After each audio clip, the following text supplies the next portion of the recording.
Well, believe it or not, I actually am able to record today. So we will be doing a show for you after all. So, as I am wont to say, welcome to the LitRPG Audiobook Podcast, everybody. My name is Ray, and today we'll be reviewing some classic and current LitRPG audiobooks for you. Ba-ba-ba-ba-ba. Hop fun in the summer sun. Ooh la. Hop fun in the summertime. Ooh la. Yeah, that's it. Sly and the Family Stone. Ooh la. Ooh la is one of my favorite characters of this series. So if you know who I'm talking about, you know it's Dan the Warlord. Girls, Gold Girls, and Glory, Book 4. It's a quadrology, because very sadly, Hondo Jinx, the person who wrote this, has decided to end the series here. Narrated by Andrea Parsnow, with a book length of 11 and minimal hours and 18 minutes. Speed kills. Tatiana was a blur of motion, dodging Dan's thrust, spinning to one side and launching a lightning-quick two-strike attack with the quarterstaff. The beautiful Black Panther girl was the fastest opponent Dan had faced since sparring Holly's brother Briar back in the Grove. But timing beat speed. Dan blocked the first strike with his wooden sword. Simultaneously, he drove forward, anticipating her second strike, and jammed the she-panther's attack with his lead shoulder. A second later, Tatiana was on her back, pinned to the mat beneath him. Again. Tatiana's golden eyes flared, and her upper lip peeled back, bearing bright white and very sharp teeth. "Get off of me, you brute, or I'll bite you!" "Huh, kinky," Dan said, enjoying her frustration almost as much as the feel of her lithe body squirming against him. "Release me this second, you filthy animal."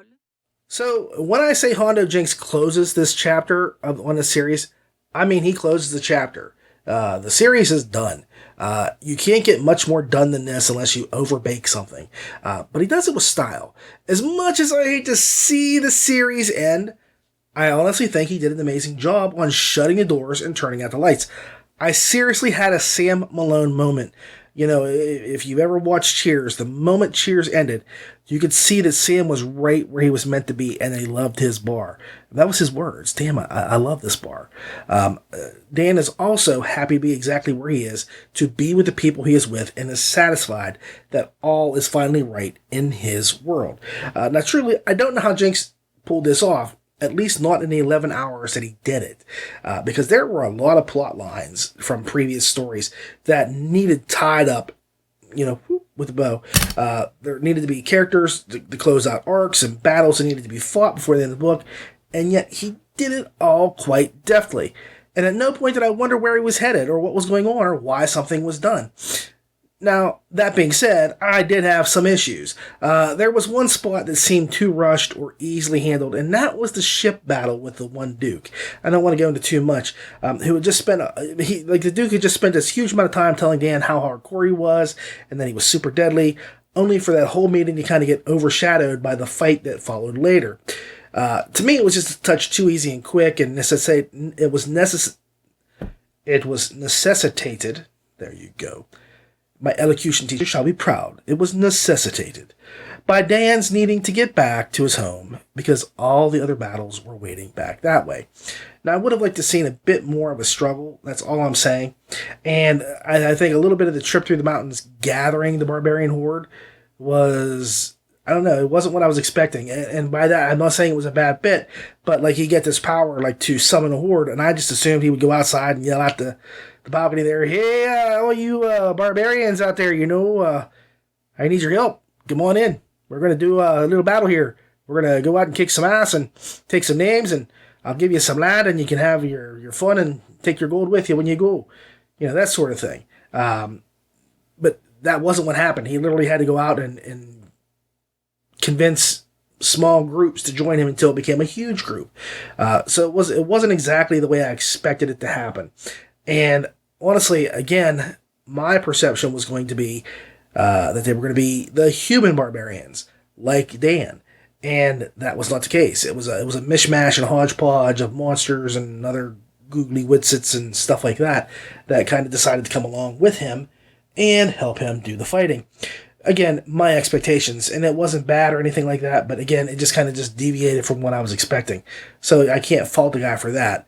The resolution, for example, when I'm talking about storylines that need tied up between the Red Elves and the Forest Elves, is neatly resolved and done very tidily, might I add, as was the problem with the Monster Wives. I mean, truth be told, Jinx pretty much completely closed accounts on every single character that Dan knew or had met and had any kind of outlying story left to be told. And that's a rare thing. It is something that I deeply appreciate as a reader. I also think that Jinx managed to make me pity several characters who eventually died through no fault of their own. All I can say is that artifacts suck. You'll get that statement when you see what happens. The ending also manages to leave the door open for more Dan exploits at some point in the future. I, for one, would love to see Jinx kind of follow Marvel Comics example at some point in the future and pull a King Conan style thing where Conan is the king and he runs around training his son Khan. There's a picture of Conan and Khan together from Marvel. King Conan and Khan and Queen Zenobia are some of my favorite stories of the John Buscema run, the drawings and stuff like that. Just incredible stories. They elevate the original Conan run, just plain Conan, just their heads and shoulders above it, because Conan is no longer just, this barbarian going crazy. He's running a kingdom, and he has a queen, and he has kids, and he has responsibilities. Stuff that is very alien to him. So it was a good fish out of water story. And I think that would be a perfect setting for Dan. I would love to see Dan the Father. Dan the Father King. With Dan taking out his menagerie of half monster, elf, and elemental kids. That would be a blast. I don't really need to see more ladies added to Dan's harem, but getting to see Dan struggle with mostly daughters and maybe a son or two while maintaining a kingdom would be really fun, I think. I think it'd be a blast. Finally, Andrea Parsons steals this finale as only she could. Honestly, I've been saying for a long, long time that she is the only person I know that could make me want to boink a hobgoblin, just because of the voice she used. She used this please, and it was so emotional and so needing. I was like, oh God, I'm going to just jump into this book and do it if he won't. But I didn't. So anyway, here, but I would have if I could have. No, my wife didn't hear that though. Anyway, here she revives some old voices, and so you go from crazy old wizard to an annoying old gaming companion of Dan's. You'll recognize them right away if you've been a fan of the series and you've listened to these at all. I mean, honestly, if you're going to close out a series, then you couldn't ask more than what Andrea gives here. It has all the emotion of the MASH finale. I mean, really. Excuse me. There is just so much heart to this story because of what she adds to it. It has the levity of Friends. There are points where you just say, hey, that was a good one. And it's because of her timing, her sensibilities of humor. And it has the gravitas of Mary Tyler Moore. Now, again, I'm going to be showing my age here and telling you, but, Friends isn't that old. But Mary Tyler Moore is from the 70s. And if you've never watched that program, you're missing out. But the ending of the Mary Tyler Moore show was probably one of the most heartfelt, deeply emotional, funny, all tied together in one bit kind of closeout. It was just brilliant the way they did it. And I think that Dan does that here. Dan is closed out, the doors are locked, the lights are turned off, and everything is right in the world. There's nothing left that you go, oh geez, Dan still has this taken care of, or there's this danger lurking over his shoulder. Nope. It's all said and done by the end of the book. Whatever is there, the survivors who make it to the end get to have their happy ending. But I'm not going to tell you, who makes it, who doesn't. Can't do that to you. Thankfully, we didn't get that Newhart surprise at the end. And again, this is all thanks to Andrea's incredible work. I mean, she really, really gave a lot to this series.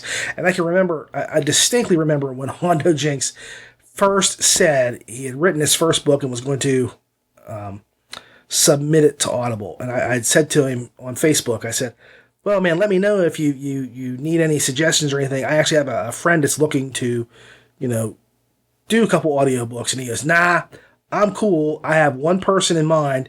And if they do it, this is going to be fantastic. And I said, well, okay, great. I hope you the best of luck. And it turned out it was Andrea Parsnow. And he was pretty slick. I mean, he knew right on he had one person in mind. He only had one shot. And if she had said no, I don't know what he'd have done.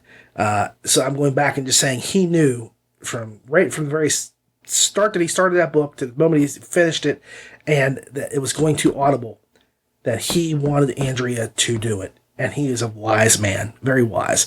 Final score, 8.5 stars. All I'm going to say is this is how you end a series. That's it. You end it. You don't leave it with one book to go. You don't leave plot lines dangling so you can come back later. You don't do those things. This tied everything up with a bow. With a bow. It was perfect. This is how you end a series. Take notes, people. So the next book is Sanctuary, Underworld, Book 3, by Apollo's Thorn, narrated by Graham Holmstead. It's part of the Underworld series. This is Book 3 again, with a book length of 12 hours and 43 minutes. With charred fists, I watched as the coal-like texture spread down my arms until it covered my entire body. My innards were not spared from the effects. Shape-shifting, being true to its name, began to change me. My mana was being spent at an unimaginable rate. It pushed at the edges of my physical form until I started to expand. Much like going in the buff, I felt power well up inside my limbs and flesh, but where in the buff would have found its limit, primordial cat form had only begun.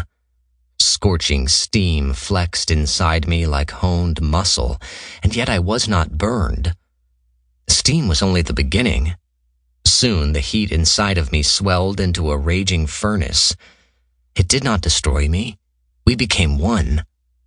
As molten rock settled in its place, I took in the room in which I stood. Through the thick lens of overwhelming internal power, I found it difficult to look beyond myself. So I have to admit, in my opinion, Sanctuary started a little slow. It seemed like several chapters occurred before any kind of exciting incident occurred, but I do have to say that when the book started going, it really got cooking. I actually laughed at the punch the imp in the face reference because that was the one line that really stood out to me in book 1. And it was nice to see it kind of boomerang back in a funny way. Now, book 3 takes off with the humans figuring out how to build up their dungeon and farm while they're at it in order to get more levels, and then they need those levels to fight the vaunted minotaurs that are coming to show up and destroy them all. So there's a lot happening in the series, and this is where I say it's vexed me in a number of ways. For example, the number of levels the players or the kidnapped gamers or whatever you want to call them get are just incredibly high. It is astronomical at some points, to a point that I can't conceive. It's like, how big is a million? And you go, I know what a million is. Well, really, if you saw a million, would you be able to conceive of it? How about a billion or a trillion or a Googleplex? You understand the thought of them, but the actuality of it is really kind of difficult to grasp. And here's where I say that, and I'm not knocking down Apollo's Thorn at all. The numbers of levels and their attributes as they go up, it's just so astronomical, it almost has no meaning for me. When somebody says, well, I've got a 1,000 strength, compared to what? I mean, because everything else out there still kicks your ass. So, is 1,000 strength really good? I mean, if you were a human, is that like Hulk level power? Or is it Olympic level power? I don't know. I mean, honestly, it just doesn't have any kind of significance for me to kind of to bounce that off of. And it's hard. And I always have to wonder why a writer makes so much work for themselves. Because when you start talking anything past 100, it has got to be difficult to keep track of. And, lower numbers are so much easier to deal with. And like my pappy always says, maths is hard. Maths is not something you play with. It's difficult. So anyway, that's just me rambling for a minute about that. Again, it has nothing to do with the story, nor is it detrimental, because even though I don't understand the big number stuff to the degree that I probably should, because I'm not a mathematician and my slide rule doesn't break it, I do think that the story takes off once it gets going, and it takes off like a shot. Alorion and company all manage to snag some neat abilities. For example, he really increases the things he can do with shapeshifting to exponential amount. Does that sound right? He takes it to the third power, something like that. I'm getting mathy now, huh? Anyway, while his gal pal, Eris, literally becomes like the wind, almost. They each transform into something being beyond human and become deadlier than ever. And personally, I don't know how he keeps track of all their powers and abilities, because I would totally forget, Eris has this capability, or that Alorion has this capability, because they have so many. It would just be hard for me to keep track. I mean, even if I was the character, I would probably have like this awesome power in my back pocket, ready to just pull it out and smack somebody over the head with it. And I would never use it, because it would never come up, because I would forget I completely had it. There are days I walk out of the house without my glasses on. There are days I do the show without my glasses on. 99% of the time, I don't even wear my glasses when I do the show, because I'm not reading. I do this like this, and so I say to myself, why do I not wear my glasses? All I know is that staring at the screen makes my eyes hurt after a while. So, there are things I know I do that, and I'm just kidding a little bit there. But it would be super hard for me to keep track of everything that these people have, because there is a boatload of powers. And if it's not just Eris and Alorion, then you've got 8 more characters you've got to keep track of, plus the dungeon has abilities. You see where I'm going? I mean, it has got to be just insane, because he does a really good job with it. A really good job. The story is pretty compelling and it's fun, but I don't know how he does it. I give Apollos really a lot of credit. And I'll say it like this. The last battle does go on for a really long time, but it lasts just until about every other person on either side is spent, power-wise. It's a good battle. It's a well-protracted battle. It reminded me of the fight in They Live, between David Keith and Roddy Piper, which is the longest fist fight ever filmed on screen. It goes on for like 15 minutes, 17 minutes, somewhere in that ballpark. It's incredibly insane how long it goes on. Literally, almost 20 minutes of film is just spent on the two of them fighting and beating the crap out of each other. And that's how the last battle kind of goes. It's like, you're going to put on these glasses. And they're like, no, I'm not. Yes, you are. Oh, see, I just knocked myself silly. But that's how it is. It just goes back and forth between the gamers and the Minotaurs. And they sacrifice and people die. And not everybody comes out of this unscathed again. And again, I always appreciate it, like I say, when characters get killed. I think it has to be done for realism. And in a world where they're not in a video game where you're going to respawn or reboot, it's a necessary thing, okay? But it was a good fight. The real fun comes once they kind of have to face, I think, in the future here, their former succubus mistress. The survivors will. Because there's a lot of stuff that happens in this book. And that's a build-up that I can't wait to see. The story adds things in, like dungeon building to the mix now, so that not only are Alorion and Eris leveling themselves and others, but they're also leveling their dungeon. In fact, there is one complete section that deals with them doing things to further empower their dungeon. So dungeon fans should enjoy this as well. It's a brief glimpse. It's not a huge chunk of the story, but it is there. So if you like dungeons and dungeon cores and dungeon building, it's there. There are times when the story does feel a little bit rushed. But overall, it's well-paced, and the story definitely left me wanting more. Now, Graham Holstead does an excellent job. I think that he has a firm grip on the series and the characters at this point. I have no complaints about the job he does here. I find him to be superb and enjoy listening to him. My final score, this is a solid 8 stars. While entertaining, I really haven't seen any new ground covered. Not even like the amount of small amount of dungeon building. Just having them power level up, they could have done that with any kind of abilities. So I don't care really how many shapes Alorion scores or how fast Eris can fly. There really was not any new ground or new things made.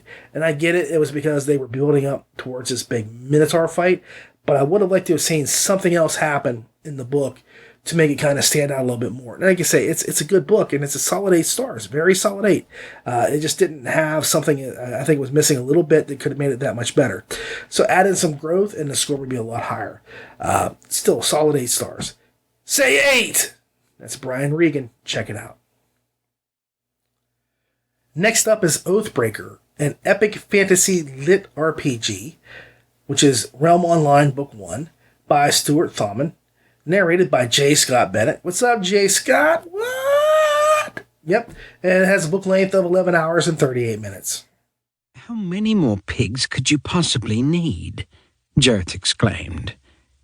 He watched his master, a raven-haired woman named Bacta, slaughter a pen full of pigs and dump their innards into a boiling vat.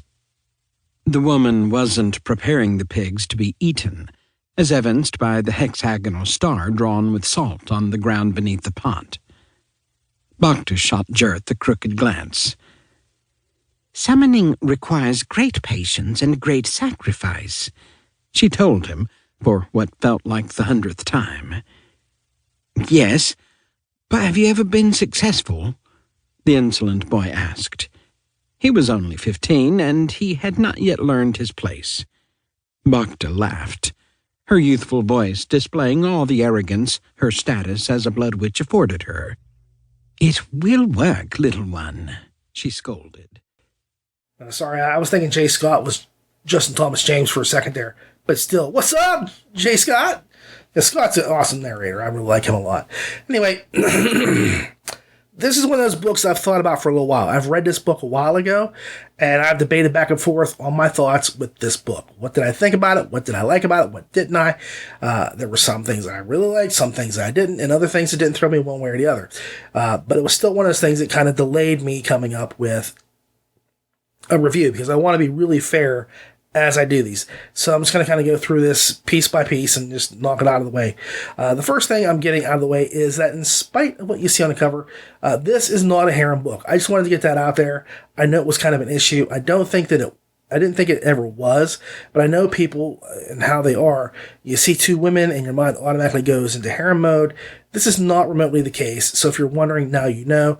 And I know this very specifically, not only from reading the book, but from the fact that Stuart has said repeatedly it's not a harem book, and he kind of gets upset when people kind of jam it into that square peg with that round hole. Square hole with a round peg, maybe? I don't know. I knew I was going to get it backwards.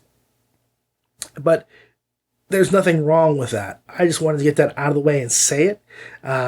Again, there are some things that happen that, for example, the MC, Steve, he kind of like talks about how hot the ladies are a lot, but that's about it. The second thing, I like the whole sucked into the game via summoning spell aspect. That was fun. That was really fun. And it happens right away, so there's no spoilers with this. But it set me up for some expectations, and I found the book slowed down right after the big entrance. So, once he gets into the situation, it just kind of went and slowed down incredibly. I felt like Barry Allen, as everybody else, is immobile, because it just felt like nobody was moving. Nothing was happening. I mean, it slowed down a lot. I mean, that's what I'm trying to say. I think a lot of the stuff that was a problem was the way the book paced itself. It just was not like you need things happening, pow, pow, pow, pow, pow. And it wasn't working like that for me.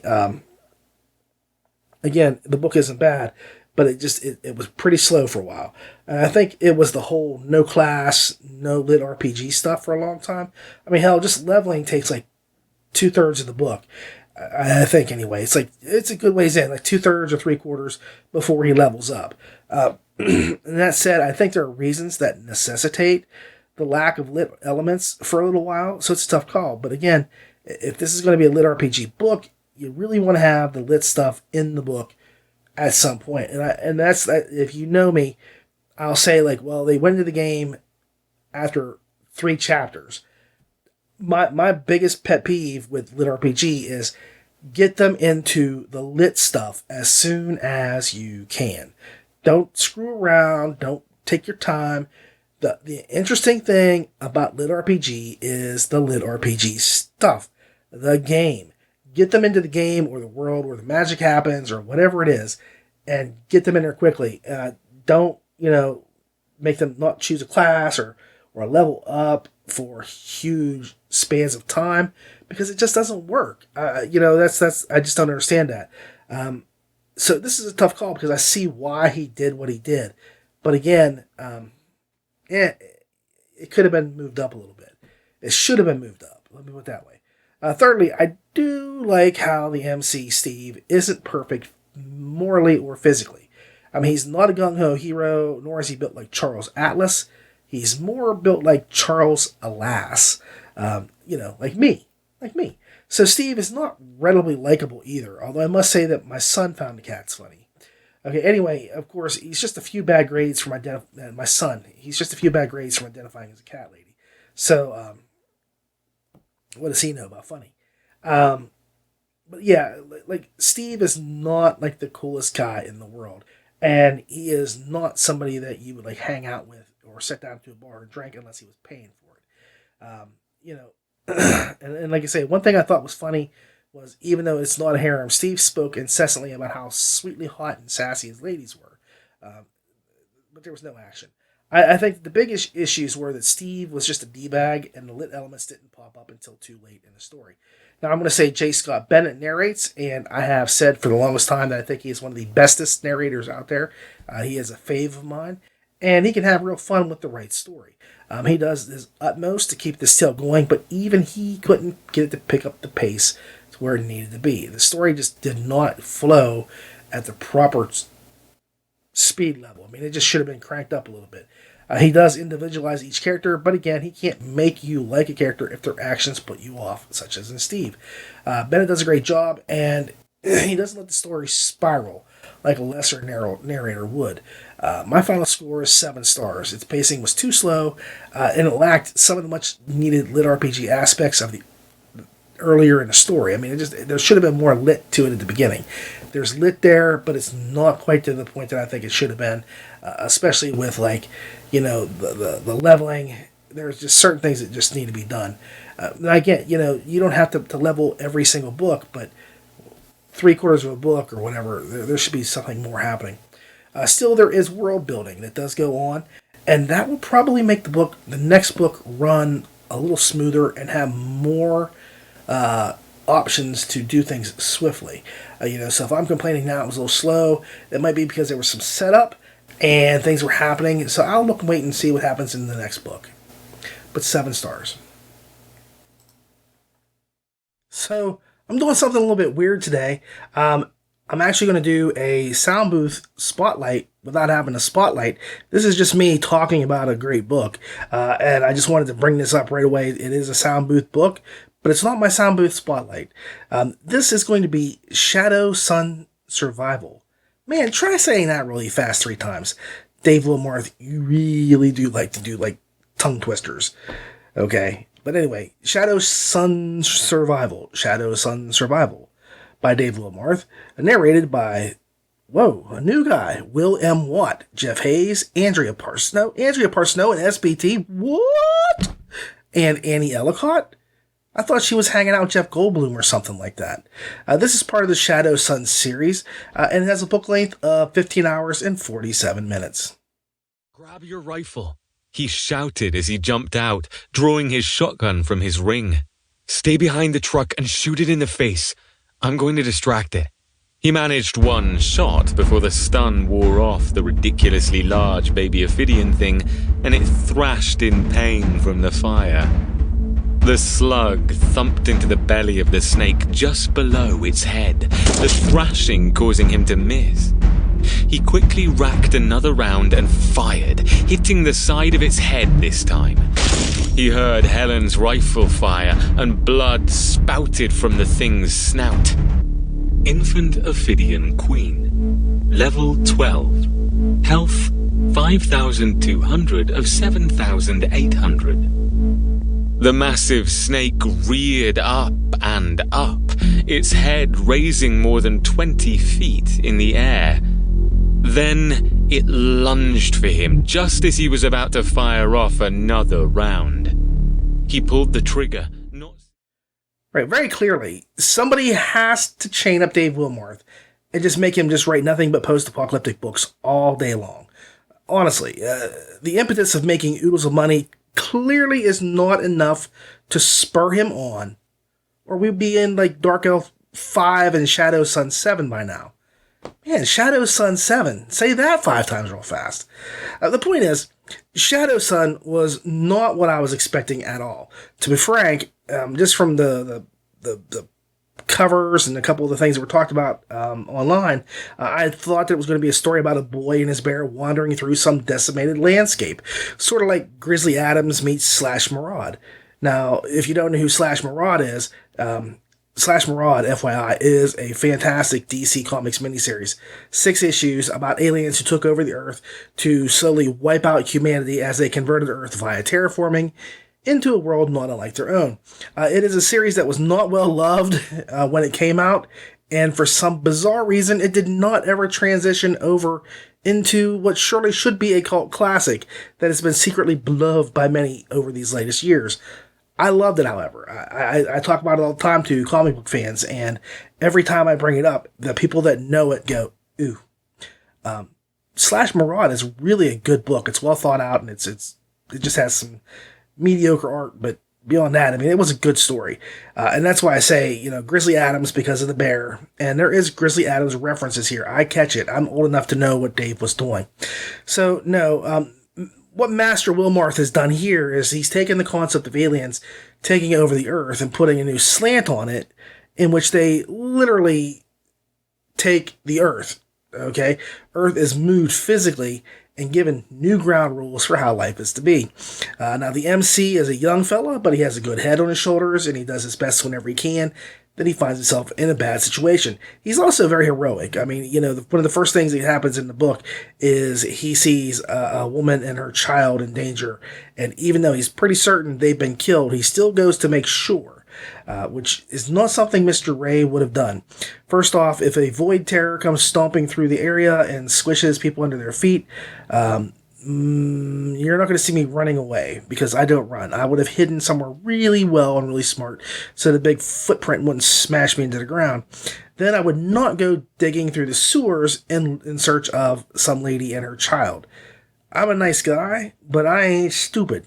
So, like I say, he's heroic. His attitude kind of makes him become the leader of a group of refugees who have survived the Void Terror's attack, which sort of snowballs over time into bigger leadership roles. I mean, he goes through a massive amount of changes leadership-wise.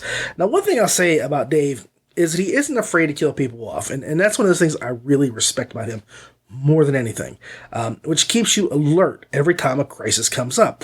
I will also say that I appreciate the way that the a-holes are dealt with. It may not always be quick, but you just know that somewhere, sometime in this story, the jerk is going to get it in the end. It happens every time. As an example, just off the top of my head, if there is some guy that abused kids and he was walking through the rainforest in one of Wilmarth's books, then he would most likely slowly get crushed and eaten by an anaconda. Jerks that shoot their mouth off usually get shot in the mouth. I mean, you get the point. DW does not suffer fools lightly, and under his pen, they pay. They pay big time. And I really like that.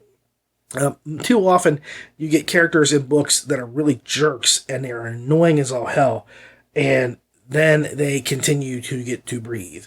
And you just sit there going, how many more books do I have to adore this guy? And that doesn't happen here. And in fact, there's a great scene, and I don't want to say what happens.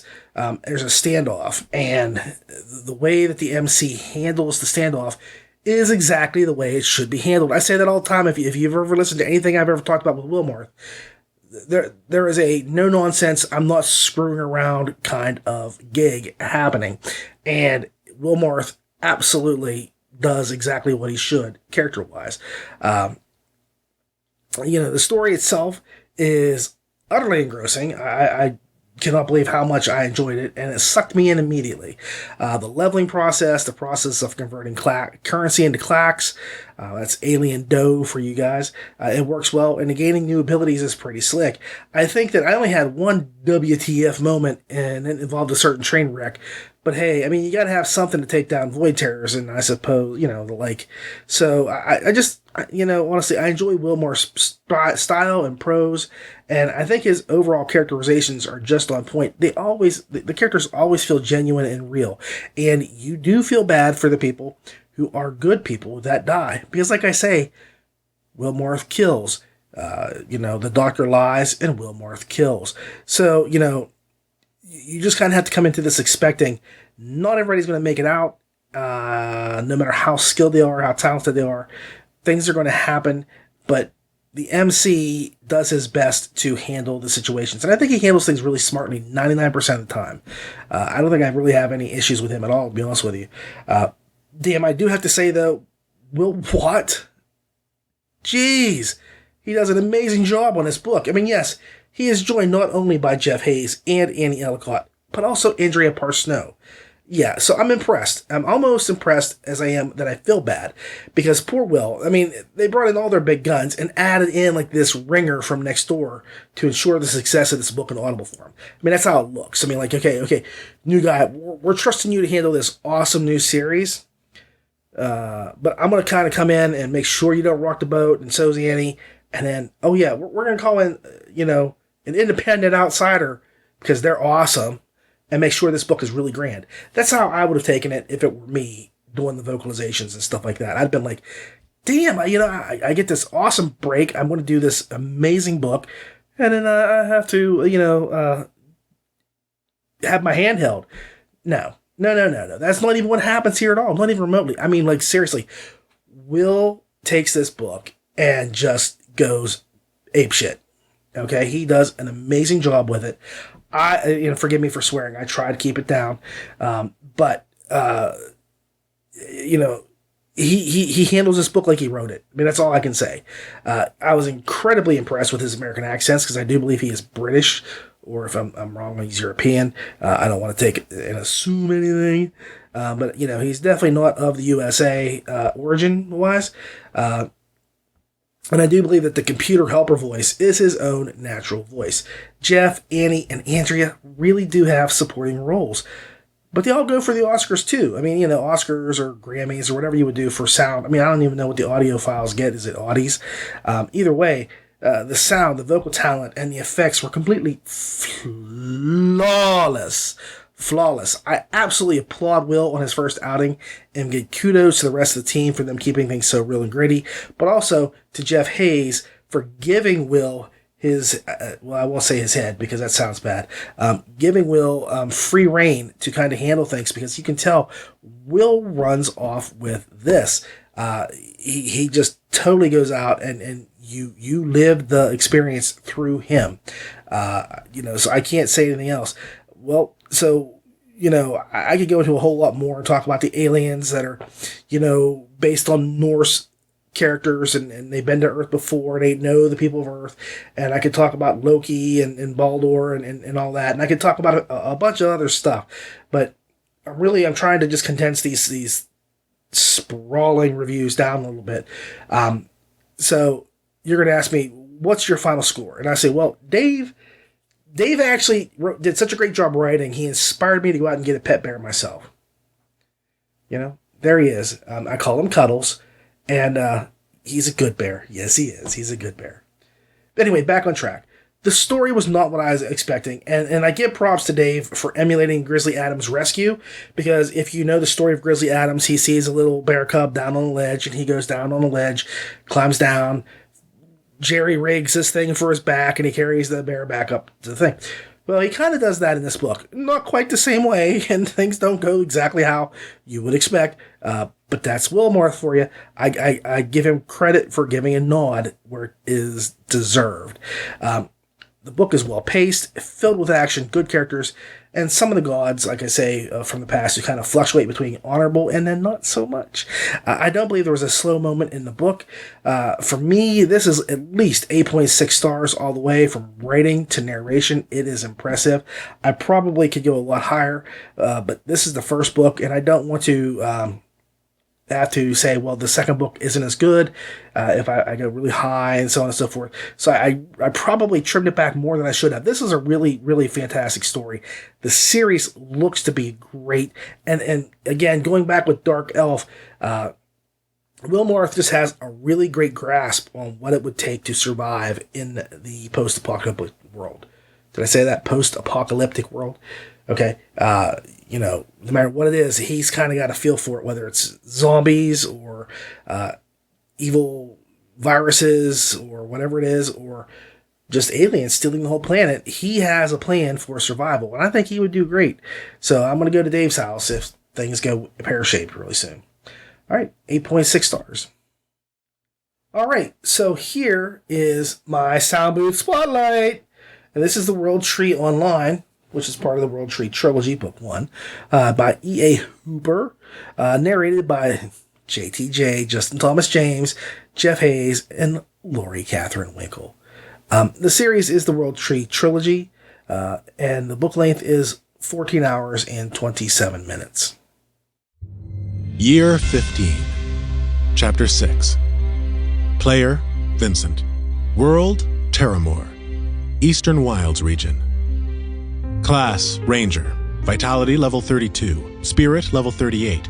Resolve level 35. Perception level 45. Agility level 37. Strength level 31.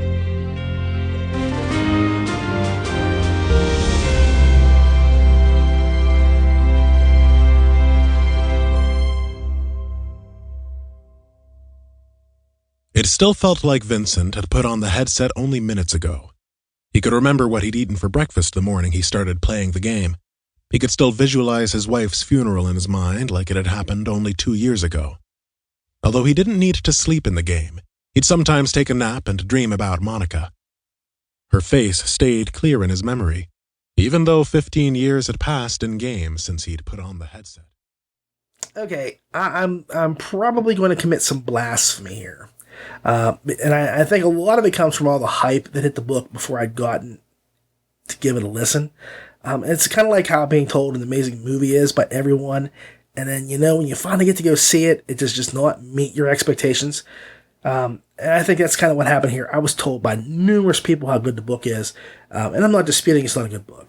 But just so many people told me how great it was, and I just had this huge expectations for, Dante's immortality or something along those lines. Here's the gist of the story. An old man who was mourning the loss of his wife finally breaks down and joins one of his longtime buddies in the VR world. The man, Vincent, is a long-time gamer. He's an old gamer and is looking for something that will help him take his mind off the upcoming anniversary of her death or birthday or whatever it is. I don't really remember because it's not relevant. He just wants to forget about her for a little while. It's coming up. He enters the game and decides that he's not going to party like he's 20, as his buddy Jim is doing, but he's actually going to play the game. Surprise! There's somebody actually going to play a game rather than drink alcohol and have sex in the VR. Let me tell you, if that's the options you have in the VR, nobody would ever play a video game ever again. At least the gaming part of it. Because if you put porn out for free on a website, everybody is going to go look at that no matter what it is. It doesn't matter how horrific it is. If it's 2 girls in a cup, which I've been told is pretty bad, I have not seen it. I really have not. Or whatever, people are going to flock to it. And if you had a video game where you could have sex and drink all the time and do drugs or whatever it is, promise you, no one is going to play the game and do the super gamey things when they have that option. Nobody. Unless they're age blocked or age restricted. Anyway, the game has like this very special, weird time dilation that allows you to play for what feel like super long periods of time in your head, when in actuality only an hour or so passes in the real world. So the problem is that once you come out of the game, you kind of forget about it because it's all compressed. And once you go back in, it expands and you remember everything. But outside of the game, it's very foggy. It's very dreamlike. So if that's the case, what good does it do a man who wants to forget something when he comes out of the game unable to forget his wife's death because he can't remember the stuff that happened in the game? It didn't make sense to me. I'm just going to say that. I'm going to lay it out there right as it is. So, of course, what happens is a glitch occurs that ends up making it so that everyone will be in the game for at least over 300 years. Closer to 4, but hey. A moderator loses his mind and decides that he likes the way that Hitler, Stalin, and Mussolini ran their countries and decides he wants to do the same thing in the game world. He wants to take that role of the benevolent dictator. I mean, he really does some creepy stuff, and I'm honestly stunned the book didn't become way darker than it did. And that's the compacted version. Vinny and pals, together they fight the evil moderator. Do they fail? Do they win? Do they continue to the next book? I'm not going to say because spoilers. But again, I'm not saying the book isn't good, but only that it was not what I expected. Although there were a few things that kind of set me back, and I'm just going to kind of go out and say them right now. I'm going to get all the negative stuff out of the way first. The first thing I did not appreciate were the time jumps. Granted, when you have characters who are stuck in a game for hundreds of years, I can understand that you want to show the passage of time. But having them level up in the off time was really annoying. It sort of robbed the reader or the listener of seeing what they did to get to that point. For example, one of the book's blurbs talks about how Vin exploits a cheat, which he kind of discovers a negative type energy that he learns to manipulate that you're really not supposed to do anything with, but because no one in the devs world, in the real world, figured out that it would ever be used, they just kind of ignored it. So he's not really exploiting a cheat. He's just using things in the environment like he's supposed to create new spells. And we get to see him figure it out and then start to work on it, but then some time passes, and when we catch up to him again, he's at like 99% of completed the spell. So like what happened between the 3% that he achieved and to the 99%? I don't know. I don't know what happened or how hard it was, or if he got to that point because he was screwing around and it took him, 5 years to do it because he just wasn't really working at it all that hard. He'd do it on weekends or whatever. I just didn't know how things were going to go. So, I wish we'd have gotten to see that with him. We do get to see him figure it out, but the build-up stuff. Now, granted, he you get to see him finalize projects and things like this, but there should have been more to it. Secondly, the simple acquisition of a new spell or skill seems to take forever. And this has nothing to do with the dilation itself. The time dilation occurs, but there's no way in the world you're going to tell me that I'm going to spend 30 years of my life trying to figure out a skill or a spell when pretty much every other game in the world lets you just add stuff as you level. Leveling, too, becomes impossibly difficult. There is just one part where the party spends decades on some dead monster-inhabited world just so they can become stronger. And I don't think that's even remotely realistic, because if you are under a threat of permadeath, even if you were, you're not going to do that. I think that you're going to go to that world and you're going to go, what the hell am I doing on this crappy world? I don't want to spend 30 years of my life in this place, even though I know it's not real, and I'm only going to be here for another half an hour in the real world. Doesn't matter. Doesn't make a difference. There's just no way I'm spending 30 years on this rock with 3 other people, and of course, none of them are having sex with each other. The only thing they have to do is drink, and it becomes very unrealistic. Because none of them seem to form an attachment to the others. Even if you're in this world for half an hour, and it's going to feel like 360 years. At some point, you're going to become immune to the I'm going home factor later, or I'm married, or I have a boyfriend or a girlfriend or whatever. You're going to forget that, and you're going to make attachments and have physical relationships, because even though you're in the game, you're going to have it happen. And none of that comes up. I mean, literally, it's never even discussed. I don't need to see them having sex. I don't care if they're having sex. What I need to do is see that, hey, I might be 70, but I'm in the body of a 20-year-old, and really, I haven't done this in a long time. And, my wife has been dead for, well, hell, it was 200 years ago that she died. And I think I've gotten over her at this point. It's been 200 years. I think I can move on to a new relationship. None of that ever happens. None of it. And it just blows me away. So, that's just one of my big issues that I had, insofar as they were trapped in the game.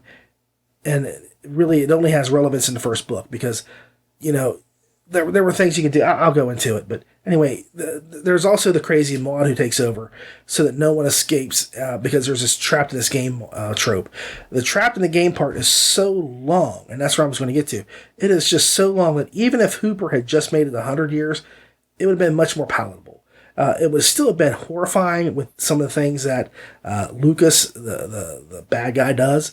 But, rather than taking 10 years, it takes a year and a half. That would have been more plausible to me. And I get that he has other stories he wants to tell in the world while they're all stuck there. But you can still do book 1 within 30 years, 33 years, book 2 within 33 years, and book 3, 33 years. And it would all work out just the same. So there are things that would have been horrifying no matter how long you were trapped there. Just utterly horrifying. But cut away decades and make them into single years, and it would have worked. The horrors, like I say, that Lucas commits would still be nightmarish, but it's just kind of hard to say how nightmarish could it be, because how much trouble can you get in for doing things in a video game? Again, this is one of those things that I was thinking about, because at the beginning of the book, Lucas and his partner are chasing some bad guys, and a couple of the players are known to have raped other players. That's not a good thing, and they get permabanned. Well, I don't think that in the real world they get arrested for raping characters in a video game, because that was not the implication that they had. I think it was just that they got permabanned and they were out. And so that's where I said the book had a really big potential to go into this creepy factor mode, but it failed to do so, thankfully, because I really didn't need to get into that. But at the beginning, the mods are hunting bad guys, and things happen, and that's where Lucas decides to kind of go the Mussolini route. But his character is so annoying. I hated Lucas every time he did something. It's because he was a whiny, crying, self-absorbed baby, and he was not a solid villain. Now, I hear in books 2 and 3, the villains are pretty good, they're rock solid, and they work well. But in book 1, to me, he was just an absolute horror. And that is not a fun book when I really, really sit down and say, I want to skip Lucas talking. Whenever Lucas came up, I want to just zit, zit, zit. And I don't do that, but I sure as hell really wished that I could. And my favorite part is really the book isn't stretched out into a needless trilogy in regards to Lucas as being the main villain. Main villain, he just was horrible. His arc is completed. I'm not going to say what happens, but he's not killed. So his arc's completed, though. So there's an opening for more changes to come in the series. The book has a lot of positive things going for it, such as who? The amazing SBT team. That's right. I have said for a long time that LCW and JTJ, that's Lori Catherine Winkle and Justin Thomas James to you guys, are the Bonnie and Clyde of SBT. They go together like peas and carrots.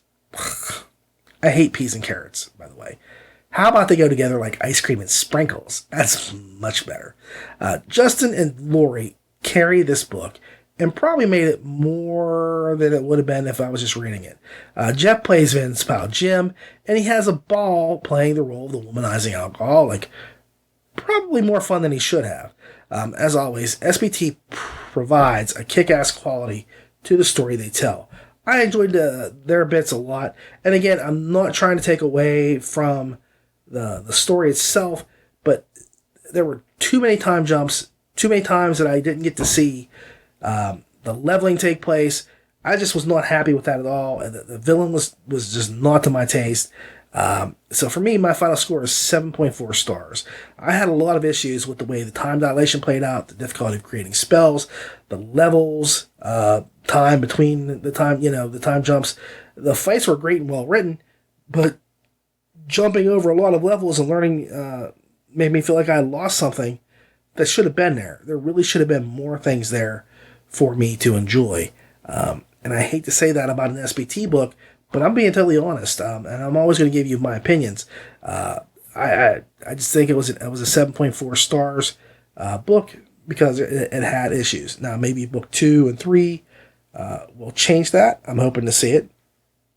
But for the nonce, 7.4 stars. Well, this is the part that I come to where I kind of just give you something from my personal library that I love. Even though it's not LitRPG, this is called Ray's Pick. I don't know if you've seen it before. I've only done one other one before this, and I really like to do this because it gives me a chance to get out and give you something back. And in this way, if you do get a little tired of LitRPG, not that I'm saying it's possible, but even I do take breaks now and then to other genres because I read 6 LitRPG books a week, and then I need one to kind of cleanse my palate. And here is one I think is amazing, and I'm going to tell you why it's so great. The book is called Hard Magic. It is book 1 of the Grimnoir Chronicles, and it's written by Larry Correia. He's a pretty controversial guy, but he's an amazing writer, especially on this series. I'll go into it, but it's narrated by Bronson Pinchot, Cousin Balky. And this is a book length of 16 hours and 22 minutes. 120 cows, 50 acres, a Ford tractor, a Dodge pickup, a good milk barn, and a house with 6 whole rooms. By Portuguese standards, he was living like a king. So he wasn't going to give these Okies shit. They weren't even Catholic. They should have to work like he did. He watched the Okie father talking to his son as his son patiently explained for the 100th time that there wasn't any work and that they needed to head toward Los Baños or maybe Chowchilla, not that they were going to work anyway when they could just break into his milk barn and steal his tools to sell for right-gut moonshine again. His grandkids were poking their heads around the house, checking out the Model T, but he'd warned them enough times about the dangers of outsiders, and they stayed safely away. He wasn't about to have his family corrupted from their good Catholic work ethic by being exposed to bums.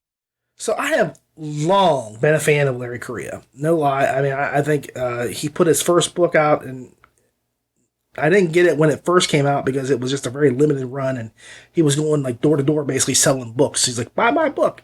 And he ended up getting enough notice that he got picked up, and Bean took him on as an author. Very wise of Bean, by the way. And he hit Amazon with an ebook, and I picked it up. It was Monster Hunters International, and I loved it. And now, just so you know, if you do like this series, which I'm going to guarantee you right now, you're going to read this book, and you're going to get the next 2 books right afterwards, because this is an incredible series. MHI, Monster Hunters International, the first book is free. He's kind of like the neighborhood dealer. He's dealing, okay? First book is free. After that, you got to pay for him. You'll love it too. So, and he also has an amazing, series out that starts off with The Son of the Black Sword. And I'll talk about that all later on. I mean, I don't think he's written anything I've hated or didn't like. I've loved everything he's done so far. But his Monster Hunters International is pure brilliance, and his Tom Stranger series is hilarious. And it doesn't matter, it's political, but it doesn't matter what side of the fence you sit on, because when the Dems were in power, he ripped on the Dems, and when the Republicans were in power, he rips on Republicans. So he's an equal opportunity annoyer. I mean, it's hilarious. I actually considered reviewing MHI first, but Hard Magic kind of has a lit feel to it to me, with people sort of becoming stronger as the series goes on, as they kind of figure out their abilities better than the regular people do. It has just that little quality enough to make me say, this is it. Plus, it's a very distinctive setting. Okay, it takes place in a noirish 1930s setting.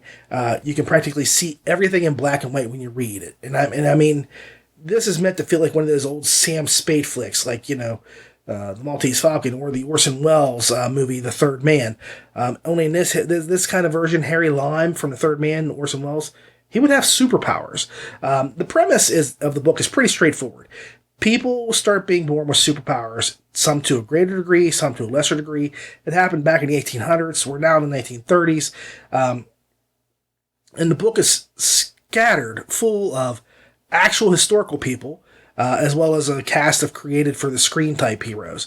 The two main characters are Jake and Faye. Now, Faye is a traveler, and that means she can teleport, and Jake is a heavy, which means he kind of controls gravity. Every power you can imagine exists, and it's given a name and a ranking. Sort of like the X-Men, Onekula. The story revolves around an ex-con war hero, Jake, and how he is pretty much drug into events that spiral out of control pretty fast. Events that affect the entire world.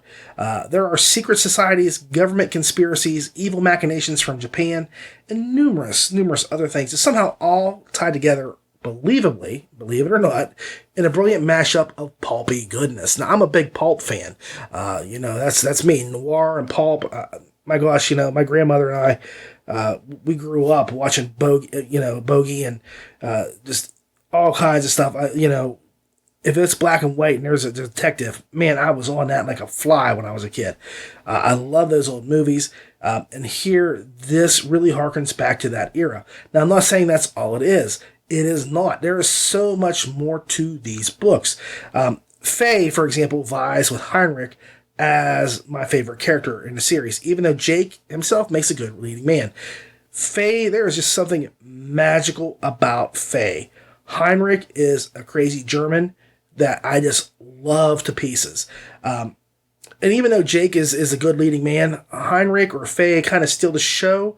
And I want you're going to say, well, why are they not the most important people? Well, it's kind of like, think of how great Kit Harington was in Game of Thrones as Jon Snow. But then put Peter Dinklage beside him as Tyrion. And who's the only one that's ever won an Emmy? Tyrion. They're both good actors. The characters are fantastic. But Tyrion steals the scenes whenever he shows up. I mean, let's be realistic about it. Dinklage is just that much more powerful of an actor. Faye is this psychotic, backwards, awkward, brilliant girl that is really the world's hope. And Heinrich is just this let's get stuff done kind of guy, and he does what needs to be done. I love Heinrich just more than I ever should. And it's funny because I gave my kids, because I actually bought these long before I ever got them on Audible, on CD MP3s, and we would play those in the car. I told you we do this all the time.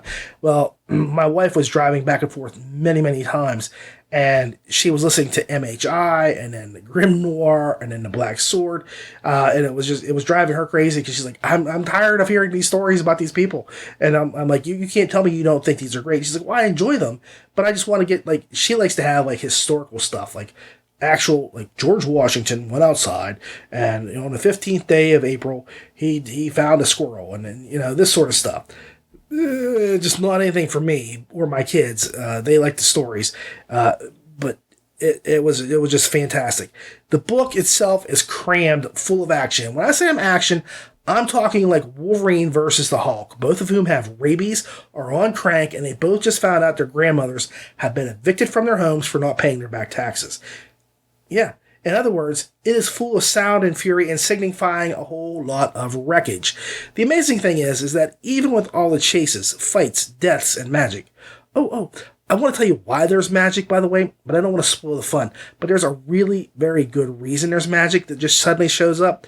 But if I tell you to spoil things, and I'm not going to do that.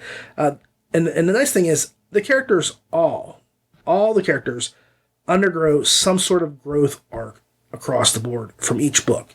At the end of book 1, everybody has changed a little bit. By the end of book 3, everybody has changed a lot.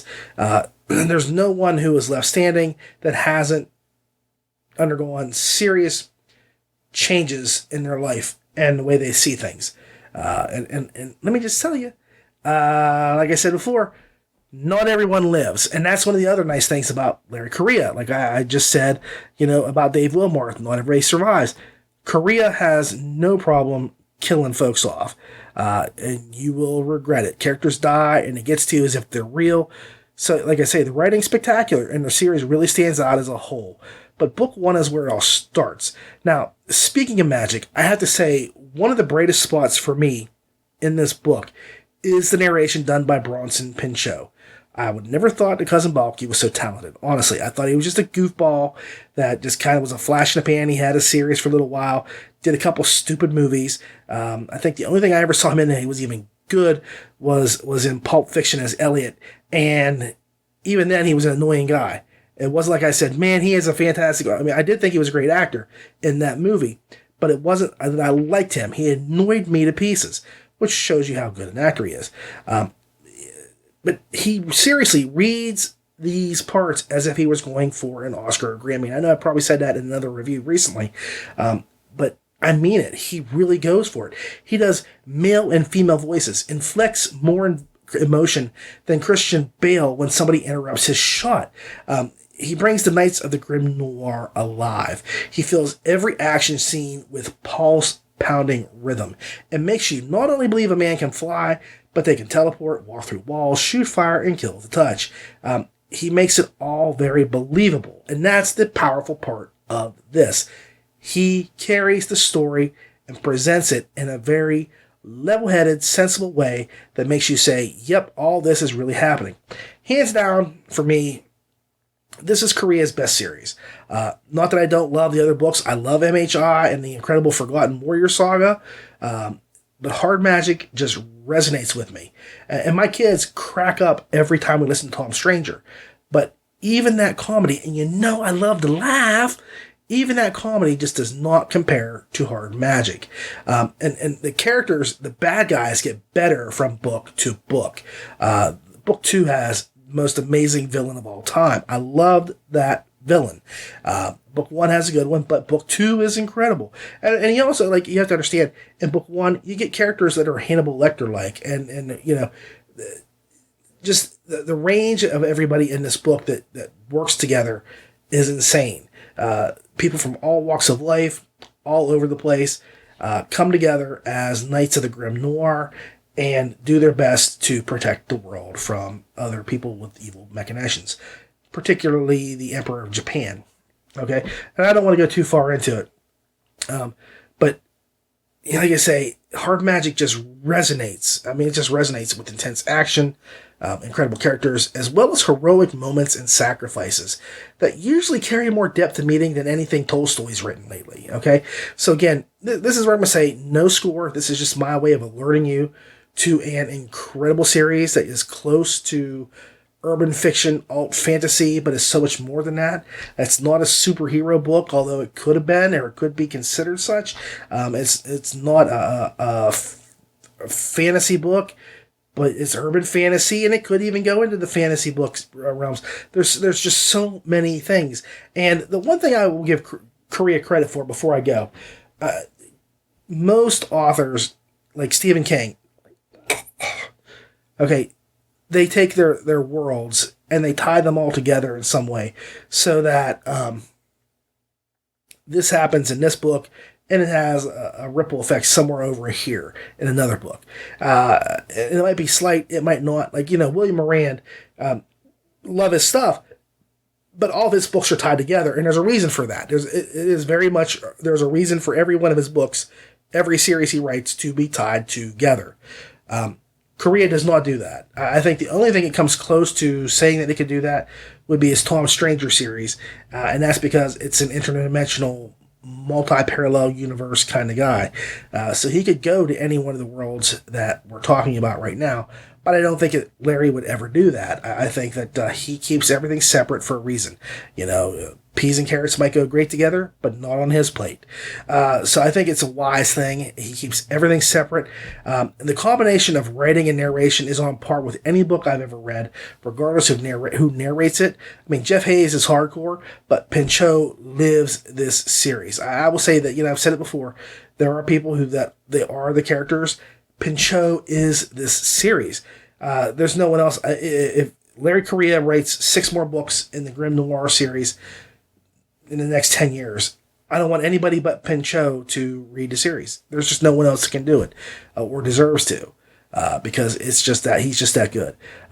So again, I'm not going to score this. I think you can get an idea from the way I'm talking about it, how much I love the series, what I think about it, and that it has way more depth and potential than most books out there. Just give it a check, look it over, and when you're done reading the next 3 books, and you start into the MHI series, and then you go into the Son of the Black Sword, and you get into the Forgotten Warrior series, you can just email me and say thanks, or send me a message or something like that, because I deserve it. If I'm waking you up to this for the first time, and again, I know Blaze Corbin is a huge fan of Larry's, so if Corbin likes Korea, if Corbin likes Korea, it's got to be all right. I don't know. That doesn't sound right. Anyway, if Corbin likes him, it's a good storytelling technique. Because, I love Delvers to just pieces. And Corbin just, he is always on. And John Van Stry is a big fan of Korea's as well. So there are people from our community who are fans of his. So if you haven't seen them or heard of them, check these books out. You really deserve it. Well, everybody, that's the show. Thank you so very much for watching, everyone. I do appreciate you taking the time to watch or listen to the show. If you want to support us, you can always like the LitRPG Podcast Facebook page or the YouTube page, or just share and like the video. I sincerely hope you've enjoyed our show today. Please leave some comments or suggestions in the comment section below, and feel free to tell me whatever you like. I enjoy the feedback. Remember, you can always follow us on Facebook, Twitter, YouTube, iTunes, Google Play, and Stitcher.